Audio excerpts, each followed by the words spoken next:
നിങ്ങൾ എന്തിനെന്തെങ്കിലും ഒരുക്കണത്? ഞാൻ സ്വതേ അഴവുള്ളവനല്ലേ. അമ്മ പറയാറുണ്ട് എന്റെ മീഴകെല്ലാം അരിങ്ങോടൻ അപ്പൂപ്പന്റേതാണ്. സ്വഭാവമെല്ലാം അച്ഛൻ ചന്ദ്രു തമ്പുരാന്റെ. ഇനി നേർപ്പങ്ങൾ മാക്കത്തിനെ വിളിക്കും.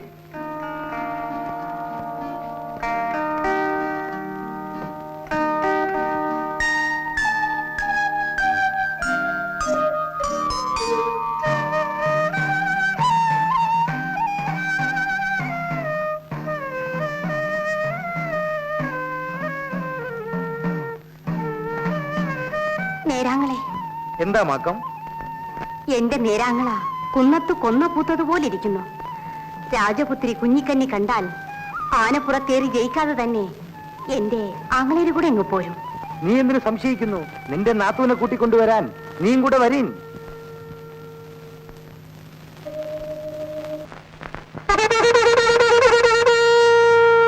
സർവമംഗളമംഗല്യേ ശിവേ സർവാർത്ഥസാധകേ ശരണ്യേ ത്രംബകേ ദേവി നാരായണ നമോസ്തുതേ.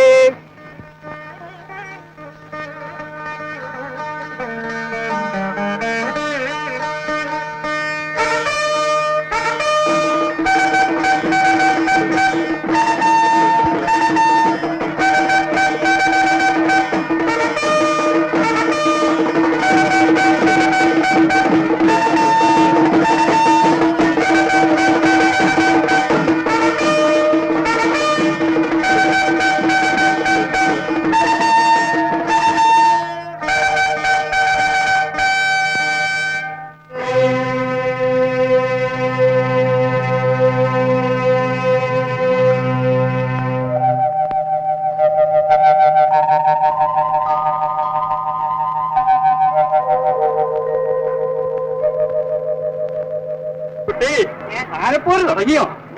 ഇല്ല. ഭാഗ്യം. രാജപുത്രി എവിടെ ഇരിക്കുന്നു? ആണ്ടിരിക്കുന്നു.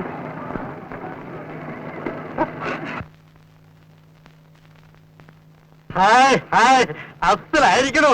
ഈ ആനപ്പുറത്ത് ഏറാതെ കുട്ടിയെ ബന്ധം വെക്കാൻ എന്താ ഒരു വഴി? തിരുമേനി, രാജപുത്രി ചിരിക്കുന്നു. നമ്മെ നോക്കി ചിരിക്കുന്നോ? പിന്നെ തിരുമേനെ കണ്ടിട്ടല്ലേ ചിരിക്കുന്നത്?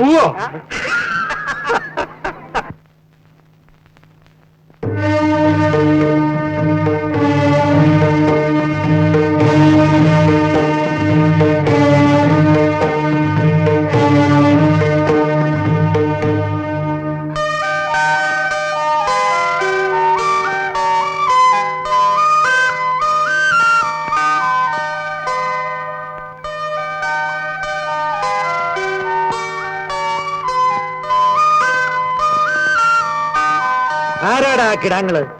പടച്ചോറുണ്ട് കൊഴുത്ത വല്ല അമ്പലക്കിടാങ്ങളും ആയിരിക്കും. എനിക്കും തോന്നി. എന്നെ അറിയില്ലേ? പഴയ ഉണിക്കോനോർ നായർ.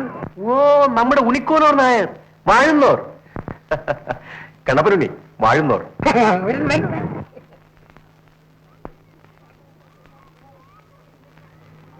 മഹാരാജാവേ, ഈ പോരാളികളെ ഓർക്കുന്നുണ്ടോ? പണ്ടെങ്ങോ കണ്ടിട്ടുള്ള ഒരു ഓർമ്മ. ഇത് മരിച്ചുപോയ ആരോമൽ തേജവരുടെ നേർബങ്ങൾ ഉണ്ണിയാഴ്ചയുടെ മകൻ ആരോമലുണ്ണി. ഇത് ആരോമൽ തേജവരുടെ മകൻ തങ്ങപ്പനുണ്ണി. ശത്രു, എന്റെ അച്ഛനെ കൊന്ന ശത്രു. നാം എല്ലാം ഇന്നലത്തെ പോലെ ഓർക്കുന്നു. അത് ചന്തുച്ചേകരുടെ പുത്രൻ തമ്പിക്കുട്ടി. അടുത്തിരിക്കുന്നത് തമ്പിക്കുട്ടിയുടെ സഹോദരി മാക്കം.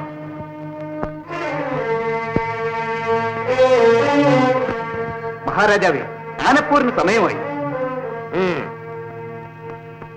നാട്ടാരെ, അംഗച്ഛേകവരെ, കോലോശ്വരി നാട്ടിൽ ജാതിയും മതവും നോക്കാതെ സ്വന്തം പുത്രിയെ മംഗല്യവേദിയിൽ ഇറക്കുന്ന ചരിത്രം നടാടെയാണ്. കാരണം തന്റെ പുത്രിയെ പാണിഗ്രഹണം ചെയ്യുന്നവൻ ധീരനായിരിക്കണം, പോരാളിയായിരിക്കണം.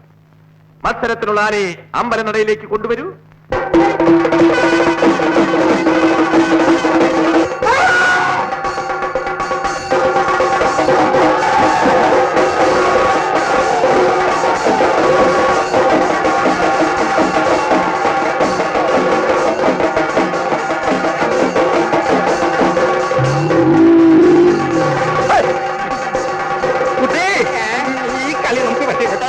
തിരുമേനി നമുക്ക് പഴയ കൊമ്പന്റെ പുറത്ത് കേറിയാ മതി.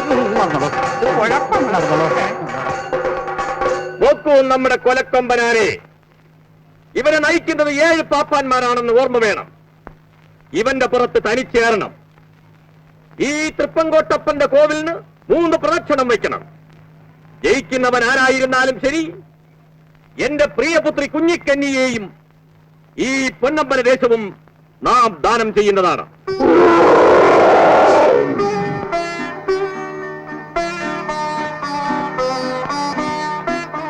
ഊരും പേരും പറഞ്ഞ് ആനപ്പുറത്തേറാൻ ധൈര്യമുള്ളവർ വരീൻ, ധൈര്യമുള്ളവർ വരീൻ. ആരുമുണ്ണി, എന്താ വേണ്ടത്? ഇവൻ ഉറുമിയും വാളും പോലെ കയ്യിൽ കിടന്ന് പിടയുന്നവനല്ല. ശരിയാ ആശാനെ, അവന്റെ ഒരു പരിചയ നോട്ടം കണ്ടില്ലേ? തോറ്റ് മാറാപ്പം കെട്ടി വീട്ടിലോട്ട് ചെന്നാണല്ലോ. ശവം പോലും മര്യാദയ്ക്ക് ഉണ്ണിയാർച്ചമ്മ ദഹിപ്പിക്കത്തില്ല. അറിയാൻ കൂട്ടരെ, ശവം പച്ചോടിയിൽ കെട്ടി ഇവിടം മുതൽ അവിടം വരെ വലിപ്പിക്കും. പക്ഷേങ്കിൽ രാജകുമാരിയെ കണ്ടിട്ട് കയ്യും പെരുത്ത് നിൽക്കാനും വേണം. ആരുണ്ണി, ഇവൻ 10 പാപ്പാന്മാരെ പപ്പളം പോലെ പിടിച്ചവനാ. ആനപ്പുറത്തേറി ജയിച്ച് രാജകുമാരിയുടെ കഴുത്തിൽ മാലയിടാൻ ധൈര്യമുള്ളവർ വരും.